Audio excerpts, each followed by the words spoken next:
Ja Iita laskee pulkalla.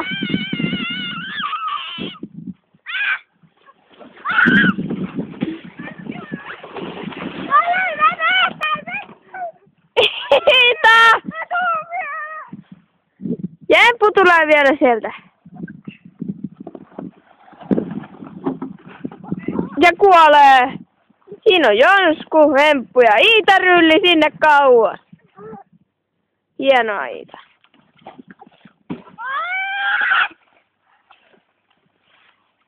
Mä en oo sun kaveri. Ei se ole ikinä ollutkaan. Koska tää ei ottanut mun käden lämmöstä, sen takia tää jotain säätä. Eikö Jonsku tullut siihen, eikö Jonskun naamaa näkynyt? Ei. Miksi? Se ei saa laittaa tupeen. Tien kenenkään naamat ei näy, täällä on niin pimeetä. Tupe. No hyvä. Eikö ne on mustia tyyppejä? Mut näkyy kai silti kun me laskettiin. Joo, työ laskitte Näkyykö kun mä sinne. pannusin heitä tuolla alussa? Häh? Näkyykö se kun mä pannusin tuolla alussa? Ei näky. Voi voi. En mä oo varma. Kaikki laskee sit hyppyrit. Ei tää on koko ajan